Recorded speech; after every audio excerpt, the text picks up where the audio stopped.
Sejam bem-vindos. Esta é a Hora de Agir do Fórum de Energia e Clima, observador consultivo da CPLP, juntando a ciência, a política, as empresas e a sociedade civil. Mas hoje é um programa diferente, porque hoje a CPLP faz anos, 25 anos. E por isso este programa serve para celebrar este espaço de cultura, de amizade, de afetos, que une 295 milhões de pessoas em 9 países e 4 continentes.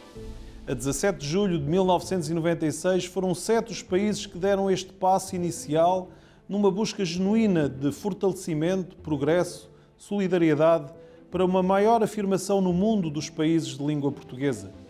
25 anos depois, que desafios existem na história desta jovem organização? Que sonhos faltam ainda cumprir? Hoje vamos descobrir ouvindo jovens da CPLP e conversando aqui a partir da sede da Comunidade de Países de Língua Portuguesa em Lisboa com o antigo presidente de Moçambique, Joaquim Chissano, e com o secretário executivo da CPLP, embaixador Francisco Ribeiro Teles. Senhor embaixador, obrigado por nos receber aqui hoje, mas antes de irmos à conversa, permita-me ir a Moçambique, à bela cidade de Maputo, enviando uma saudação muito especial ao presidente Joaquim Chissano. Senhor presidente, os principais objetivos que os chefes de Estado e Governo perspectivavam nesse momento inicial de há 25 anos, considera que foram cumpridos? Em 1996, eu creio que nós fizemos um lançamento de um pensamento, de um ideal. E foram surgindo realizações, muitos debates. Evidentemente que é para começar as realizações, mas não se pode pensar numa meta definitiva. É preciso melhorar em cada ano. Portanto, em cada ano vamos fazendo realizações e dizemos que, afinal, valeu a pena, porque alguma coisa se realizou.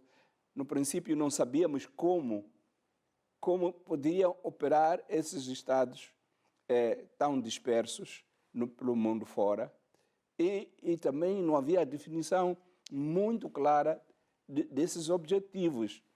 Agora está mais à vista os objetivos.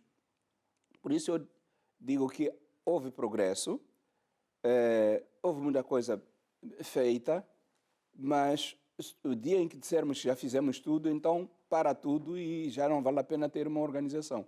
A organização é para fazer sempre melhor. Senhor embaixador, também esteve nesse momento inicial da CPLP. Quer nos contar como foi? Antes de mais nada, muito obrigado pelo convite. Queria também endereçar uma saudação especial ao presidente Joaquim Chissano, que tive a oportunidade, aliás, estivemos juntos no dia 17 de julho de 1996, no Centro Cultural de Belém. O presidente Chissano, como chefe de Estado de Moçambique, Estado-membro fundador da CPLP, e eu como jovem diplomata no Ministério dos Negócios Estrangeiros de Portugal, de forma que recordo esse momento como um momento muito importante até para a minha própria vida enquanto diplomata, porque acabei por fazer, digamos, um percurso que me levou a vários Estados-membros da CPLP. Estive em Cabo Verde, estive em Angola, estive no Brasil, enquanto embaixador, de forma que estou muito ligado à CPLP desde praticamente o seu início. Termina agora em Luanda o seu mandato como secretário executivo da CPLP, um mandato mais longo devido a esta desgraça da Covid-19. Quer-nos fazer um balanço deste seu mandato? Eu penso que tive o privilégio ou a sorte de ter feito este meu mandato com a presidência cabo-verdiana, a presidência em exercício, que fez um excelente mandato. Nós vamos agora para a Cimeira de Luanda com a perspectiva de assinar um acordo de mobilidade que penso que vai ser um marco importante para um novo espaço de circulação nos Estados-membros da CPLP. Se a CPLP tem funcionado bem em determinados setores, e eu falo nomeadamente, já lá podemos ir depois, na promoção e difusão da língua portuguesa, na concertação político-diplomática, até na própria cooperação, é preciso criar um sentimento de pertença dos cidadãos dos Estados-membros em relação à CPLP. quando viajava para os Estados-membros da CPLP, uma das perguntas, às vezes ia fazer palestras a universidades ou a escolas, e vinha sempre a mesma pergunta: para que é que serve a CPLP? Portanto, a CPLP tem de ter uma implicação direta no dia-a-dia dos cidadãos. Como, por exemplo, para a Europa, o espaço Schengen e o programa Erasmus deram um sentimento de pertença à Europa. A CPLP necessita também de ter esse sentimento de pertença. Eu penso que este acordo de mobilidade, que será um acordo flexível, gradual, vai nesse sentido. Eu acho que é uma marca muito importante que se deixa, para além de outras. Sr. Presidente, esta realização referida pelo Sr. Embaixador, este acordo de mobilidade, pode ajudar a que mais facilmente nos encontremos? Olha, eu não sei como não estou dentro das discussões que há, eu fico sem saber por que até hoje ainda estamos a falar dessa questão, quando foi uma das primeiras que foi posta à mesa, né? Com a abolição de vistos, a maneira de controlar os vistos, etc. Era preciso tomar todas as cautelas, é verdade, mas penso que levou muito tempo e ainda não resolvemos este problema. E para nos chamarmos uma comunidade, realmente é preciso que haja pelo menos esse símbolo da comunidade, que é liberdade de movimento, né? Na CDAO eles já têm um passaporte de CDAO, aqui na África Austral já na SADC já se anda mais livremente com certo tipo de passaportes. Também está a levar tempo, né? Mas na CPLP começamos mais cedo a pensar nisso, e eu penso que era preciso encontrar formas de se avançar, mas, repito, com as cautelas que são necessárias, não apenas por ordens, mas um estudo muito célere, mas aprofundado.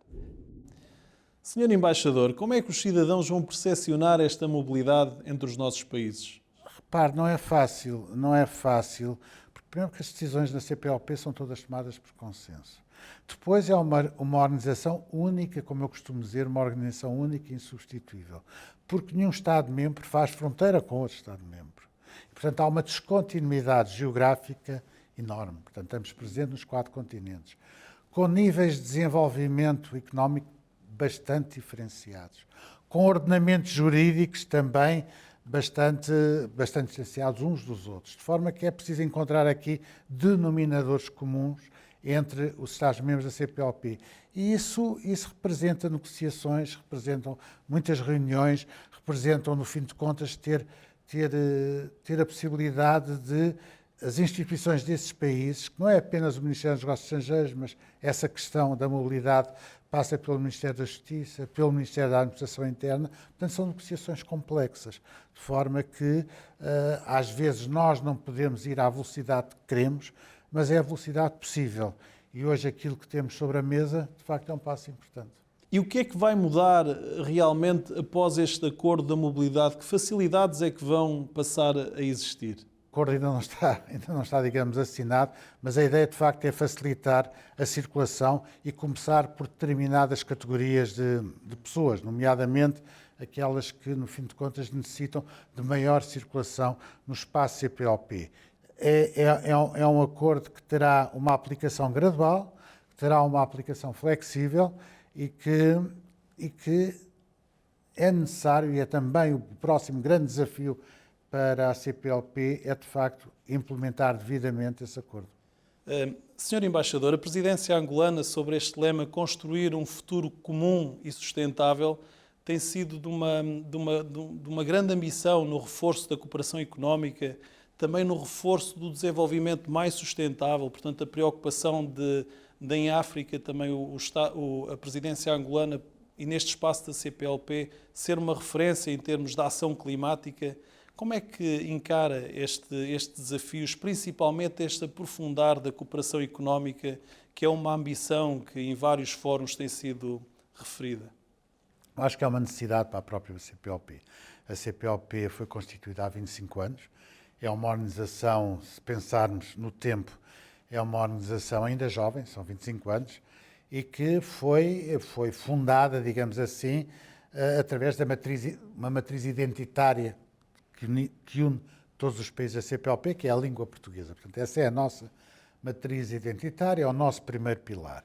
Depois temos um segundo pilar, também está consagrado desde o início da CPLP, que é a concertação político-diplomática, a possibilidade de nos concertarmos nos diferentes fóruns internacionais para os mais variados temas e que, no fim de contas, também tem resultado bem, porque isso tem contribuído para eleições de cidadãos de Estados-membros a altos cargos internacionais. Ainda recentemente, a eleição do engenheiro António Guterres, pelo menos eu falo na primeira eleição, foi decisiva, por exemplo, o facto de, na altura, Angola estar no Conselho de Segurança das Nações Unidas. E, portanto, a concertação político-diplomática também tem funcionado. A nível da cooperação, nós temos variedíssimas reuniões setoriais, portanto, abarcando áreas muito diferenciadas, que vão desde o ambiente à saúde, passando pelo turismo, enfim, pela justiça, enfim, temos uma série de áreas em que nos reunimos regularmente, trocamos impressões e muitas vezes estabelecemos diretivas comuns. Há uma área em que, de facto, cada vez mais existe a necessidade de uma presença da CPLP, e fala-se da cooperação económica e empresarial. A ideia é, no fim de contas, criar as condições no espaço CPLP para que haja um maior reforço das ligações económicas, das relações comerciais e o maior contacto entre empresas e empresários das empresas dos Estados-membros da CPLP. Deixe-me agora ir a Maputo. Senhor Presidente, esta cooperação económica, a CPLP pode de facto ser este espaço mais próspero também para as empresas e para os empresários? É uma questão de maior empoderamento. É preciso maior empoderamento dos países para alavancar o seu potencial empresarial. Os empresários dos PALOPs devem melhorar as suas capacidades para poderem fazer o uso das riquezas que têm os países e encontrar formas de estabelecer uma cadeia de valores que os une aos outros países já mais desenvolvidos, como é o caso de Portugal e o caso do Brasil, mas também encontrar formas de, entre si, fazerem um intercâmbio. O esforço de intercâmbio econômico entre os PALOPs ainda não é bastante, não é satisfatório. É preciso que haja um intercâmbio entre eles. O know-how dos países já mais desenvolvidos deve ser direcionado de maneira a empoderar os empresários dos PALOPs. E considera que os PALOP poderão encontrar neste futuro da CPLP também uma plataforma de construção de projetos comuns para promoverem uma busca de financiamento no sistema multilateral? Esta pode ser também uma oportunidade para aprofundar a solidariedade com mais projetos em conjunto e com mais financiamento disponível aos nossos países? Eu creio que vale a pena debater-se na direção de procurar formas de criar um fundo CPLP. É preciso definir para que serviria tal fundo. Porque hoje há fundos que são criados para cada país, mas é preciso encontrar uma forma de se criar um fundo CPLP para a implementação deste tipo de projetos de CPLP, que é para potenciar a cooperação em si, porque a cooperação não pode ser ajuda de um lado para o outro. Tem que haver cooperação, mas para que haja melhor cooperação é preciso que estas forças empresariais que existem potencialmente em cada país sejam desenvolvidas. E para isso era preciso que houvesse um fundo. Senhor Embaixador, foram dados passos já neste sentido que estava aqui a ser referido pelo Presidente Chissano, de procurar mecanismos também para o financiamento? Eu penso que é uma área que ainda está por explorar na própria CPLP. Uma das questões que quis, durante o meu mandato, levar adiante era precisamente a possibilidade da CPLP, junto a organizações internacionais, poder vir a usufruir determinados fundos que neste momento lhes estão vedados. Por causa da pandemia não pude realizar as deslocações que desejaria, mas de qualquer forma uma das últimas que fiz foi à própria União Europeia. Acordámos neste momento num documento de trabalho que inclui várias áreas e, portanto, digamos que foi um pontapé de saída para uma relação mais estreita entre a CPLP e a União Europeia. E também aproveitei também essa deslocação a Bruxelas para estar também com uma organização que é muito importante, que é a Organização da África, Caraíbas e Pacífico, que é dirigida neste momento também por um cidadão lusófono, o ex-ministro das Relações Exteriores de Angola, o embaixador Jorge Chicote, que esteve aqui a semana passada, que assinámos um memorando de entendimento que digamos que é o primeiro passo para que também haja uma relação mais profunda entre essas organizações. O Sr. Embaixador é uma pessoa muito experiente. Dentro deste cenário que são as possibilidades destas relações entre as nações do mundo, considera que é possível, para fazer face a estas respostas globais, aprofundar mais esta solidariedade? Tivemos agora uma pandemia, vimos que os países foram respondendo de forma diferente.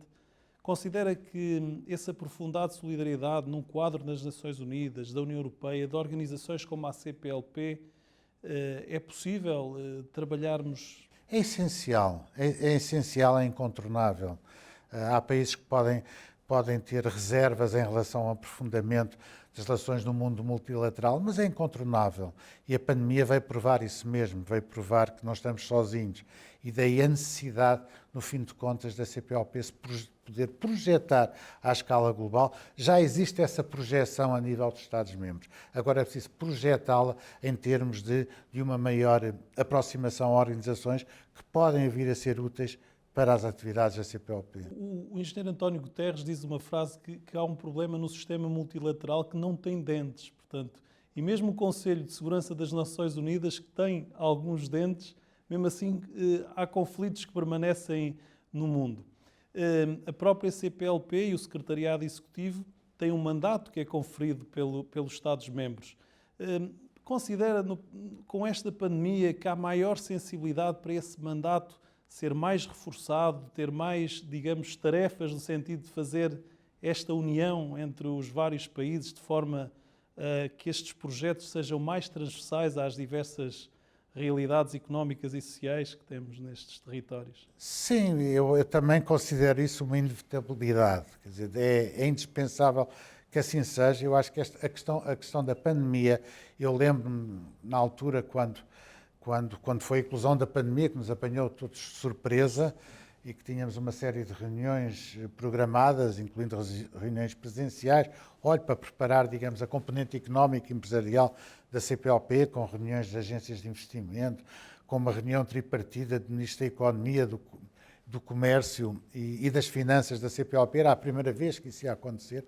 De facto, a pandemia apanhou-nos em cheio e houve que fazer uma aprendizagem, toda uma nova aprendizagem, que é passarmos a funcionar em plataformas virtuais. Aí houve um problema, porque tínhamos que conciliar horários, como estamos nos 4 cantos do mundo, conciliar horários, sobretudo com Brasília e Dili. Exatamente, com Timor e com o Brasil. Mas tudo isso se fez. O caminho faz-se caminhando, a CPLP é jovem, todas as decisões na CPLP são por consenso, e ainda bem que são por consenso. Não conceberia uma CPLP de outra forma.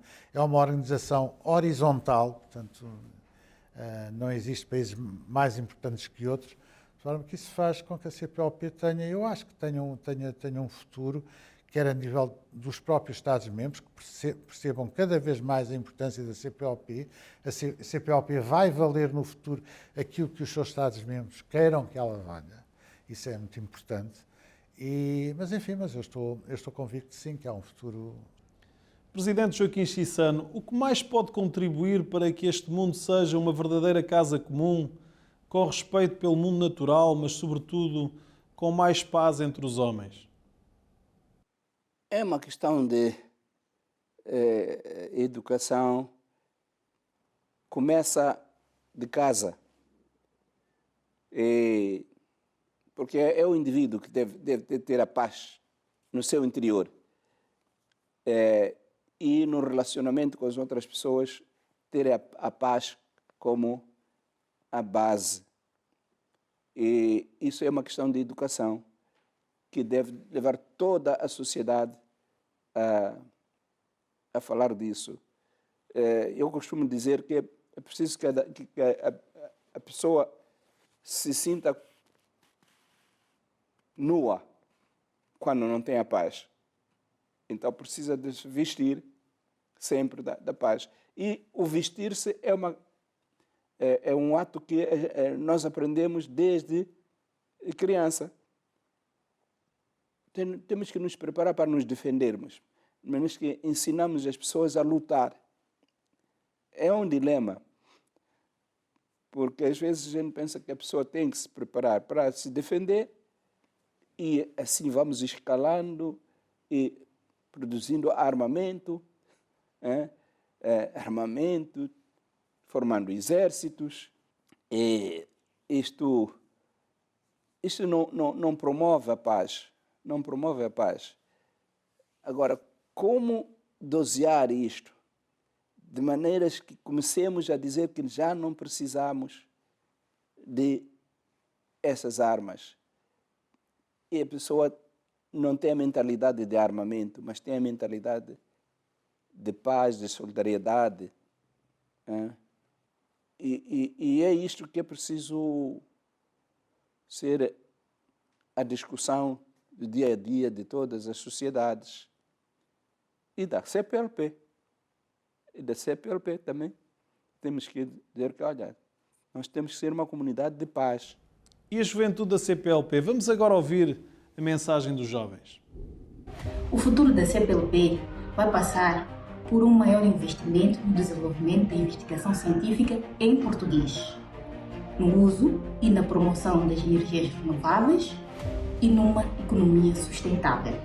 É imperioso que haja maior circulação de pessoas e bens a nível dos estados da comunidade.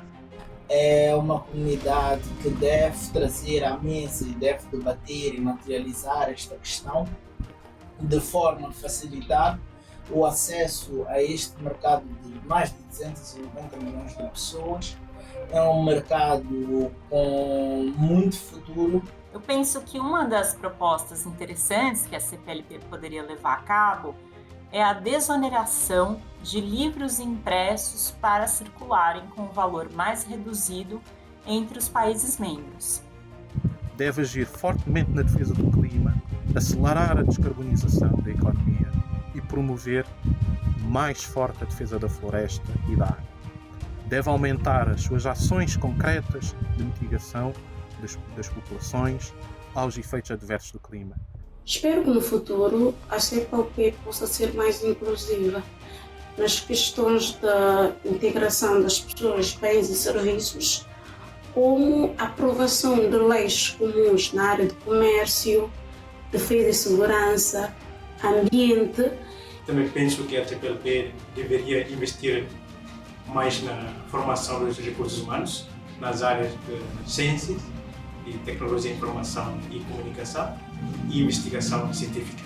É preciso nós investirmos na educação dos jovens e é preciso, sobretudo, que os Estados-membros da CPLP possam colocar à disposição dos jovens ferramentas e mecanismos para que a empregabilidade jovem seja uma realidade. Uma oportunidade para fortalecer a posição, na verdade, dos países da CPLP, do ponto de vista de cooperação econômica, do ponto de vista de cooperação regional e talvez por inclinação também no âmbito científico. Gostaria de pedir que os estadistas ou os responsáveis desta comunidade, nos seus encontros de reuniões, que refletissem muito profundamente na questão do analfabetismo e que se crie programas, né, de combate ao analfabetismo. A CPLP é hoje uma organização influente no quadro da geopolítica. Bem sabemos que no panorama internacional cada vez mais é fundamental que os países se possam unir em organizações institucionais para que coletivamente possam desenhar novas soluções. Senhor Presidente, na sua opinião, que espírito é que os jovens devem desenvolver para que sejam bons os próximos 25 anos da nossa comunidade de países de língua portuguesa? Devem procurar cultivar o espírito de solidariedade, sabendo que todos somos iguais,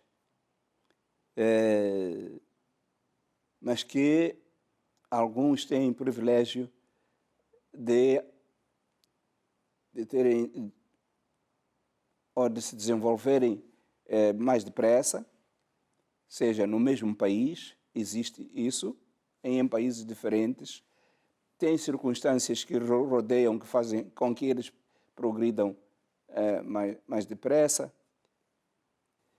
Mas temos também aqui, no nosso caso, um país com grandes potencialidades. O que precisa potencialidades, eu digo, riquezas naturais, precisa de intelectuais capazes de fazer o aproveitamento dessas riquezas naturais. E o saber pode vir dessa solidariedade com os países que têm esse saber. Senhor Presidente, muito obrigado por ter estado connosco. Muito obrigado. Vou-me despedir agora também do Sr. Embaixador Francisco Ribeiro Teles, lançando também o mesmo desafio. Que mensagem tem o Secretário Executivo da CPLP para a juventude da CPLP? Olha, sobretudo em relação à África, porque a África é um continente jovem e os jovens vão ser determinantes no futuro da África. E a grande maioria dos Estados-membros da CPLP estão em África. Isso também vai representar uma alteração muito significativa na própria demografia da CPLP, porque as projeções que as Nações Unidas apontam para o continente africano, sobretudo para Angola e para Moçambique, são de que Angola poderá ter uma população de 150 milhões no final do século e Moçambique 140 milhões. Portanto, a CPLP no futuro, no final do século, pode ter 500 milhões de falantes. E a grande maioria são jovens, e o que eu peço aos jovens é que acreditem no futuro da África, acreditem na CPLP e acreditem que o seu destino passa cada vez mais por sermos solidários uns com os outros. E que façamos este abraço fraterno da língua portuguesa. É isso. Muito obrigado, Sr. Embaixador. Ótimo. E agora vamos a mais 25 anos de CPLP. Quando lá chegarmos, estaremos no ano de 2046. O mundo terá de ser um lugar diferente e nós, com a língua portuguesa, podemos contribuir na construção desse lugar. Estaremos perto do ano da neutralidade carbónica, o que significa que descarbonizamos a economia. Isto significará também que fizemos a maior mudança do nosso paradigma energético e que a energia virá principalmente do sol e do vento. A economia respeitará os limites do sistema terrestre e por isso terá em consideração a proteção da biodiversidade e para isso estaremos no mundo da economia circular com a constante reciclagem e reuso dos recursos. Que daqui a 25 anos possamos também ter um mundo onde a humanidade se entenda, a humanidade se encontre, porque é com a diversidade e a diferença que nós podemos enriquecer e evoluir. Um mundo sem mortes no Mediterrâneo, sem fome, mais igual, mais fraterno e mais feliz. Para isso vamos precisar de Estados com E grande, de políticas com P grande e de cidadãos com C grande. Será uma utopia? Cabe-nos a nós que não seja. Esta foi a Hora de Agir nos 25 anos da CPLP. Até para a semana. Inscreve-te gratuitamente como membro em energiaeclima.org e participa nos projetos da equipa do teu país. Fórum da Energia e Clima.